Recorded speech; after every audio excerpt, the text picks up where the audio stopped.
It's a race against time as fishery officers attempt to intercept a repeat offender. You just need to look at how much there is here, eh? There is little anybody could say to justify this sort of fishing. The surveillance team is spread out high on the cliff tops overlooking the group's usual fishing ground, while the intercept team, including Marcy, watch over the beach at a remote area of the Bay of Islands after receiving a tip-off from locals. We've just received an update from the guys on the beach, and our targets are heading out now. Over the last sort of 3 to 4 years, we've had encounters with them. They have been caught for excess and undersized crayfish, selling crayfish and selling kinna. So I don't know why they don't learn, but they seem to keep plundering the same area, and I guess the same area can only handle so much plundering, so we've got to do something about it. Up on the hill, Henry has the suspects in view. They've been busted twice before for taking excess and undersized seafood that often ends up on Auckland's black market. And straight away, they have gone to work cleaning up cray pots in the bay. He's got one pot up. He's pulling cray out of it. Maybe 9 or 10 cray out of there. Over the next hour, the suspected poachers fill their boat with crayfish, then set 2 fishing nets out on the reef. They just shot another net in that reef there just behind them.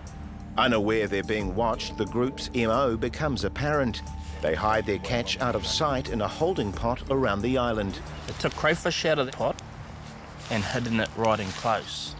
So they've got no illegal fish. Thinking their little illegal escapades have gone unnoticed, the group decide to have a fish. But Henry believes they haven't stashed all their catch. They seem to be chucking the cray in the front of the cabin, up into the bow. Yeah, definitely cray on board. It looked like they're doing a bit of a sort out. Intel reports these guys have been overfishing on a massive scale, but Henry is reluctant to send the intercept team in over a few crayfish. We don't really want to leap out of the bushes until we're 100% sure. Henry decided not to blow the cover of the operation and has let them return home. Now, early on day 2, the surveillance and intercept teams are in position and the men are back to empty their nets. Same boat, looks like the same 4 occupants. They set a net yesterday morning. Looks like they're heading directly for it. Okay, here we go. It looks like he's sorting that net, going through the mesh now. Could have cray in there, eh? I think they do. Just based on what I've seen, I think they've probably got collectively 80 to 100 fish on their boat.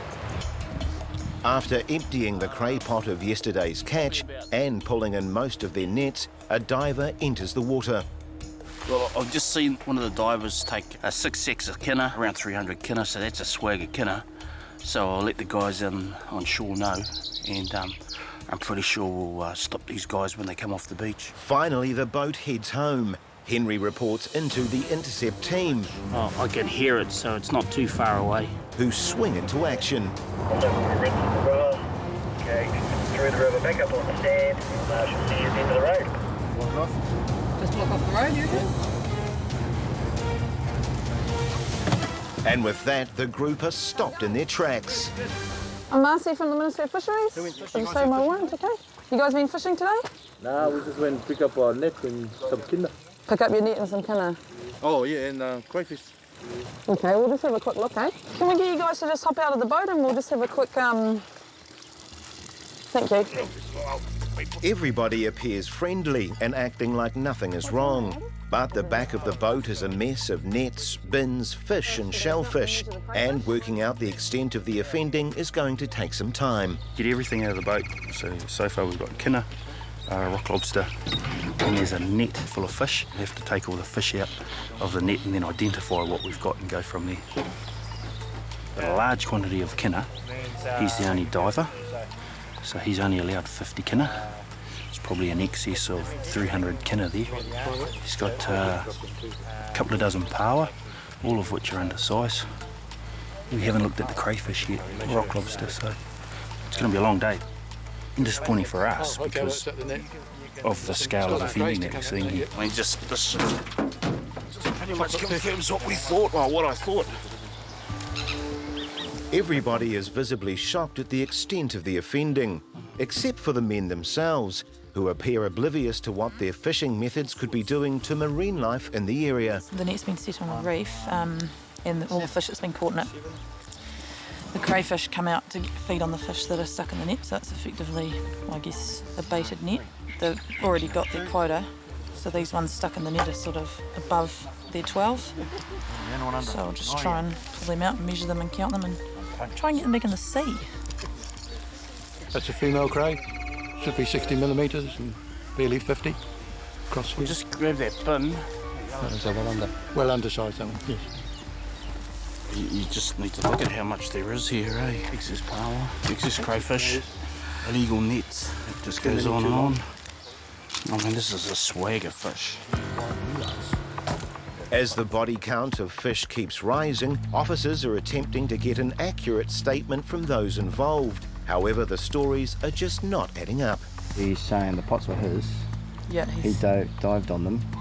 He didn't, couldn't get the boat in because it's too rocky. Brought them back to the boat, and I said, well, what help did? Well, he took the bag out of my hands as I was getting on the boat. Nah, see, that's different to what they've told me. The answers keep changing on me. Why is that? Did they pull the pot? Yeah, he said they pulled it. No, he's saying he did dive. What? And he said the kinna and the crayfish are for the unveiling of Marai, Yeah, for his uncle, yeah, but they've got no permit. no. But there is little anybody could say to justify this sort of fishing. So the rock lobster and the kinna we're going to return to the sea because it's still alive. And it's all been photographed and exhibited. And the rest of the stuff will be frozen down.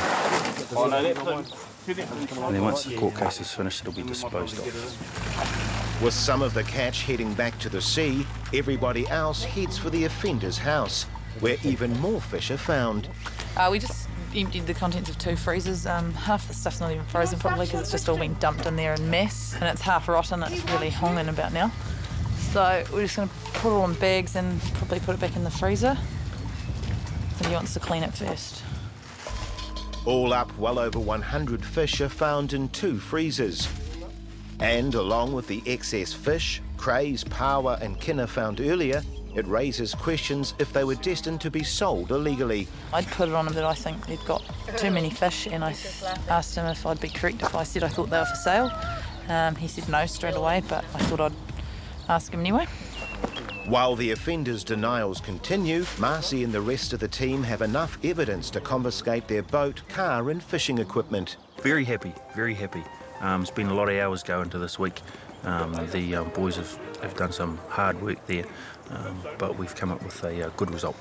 Dive on them because they... The main offender was charged with taking fish in contravention of the Fisheries Act and received 300 hours community service and was banned from fishing for 3 years. His vessel and vehicle were forfeited to the Crown.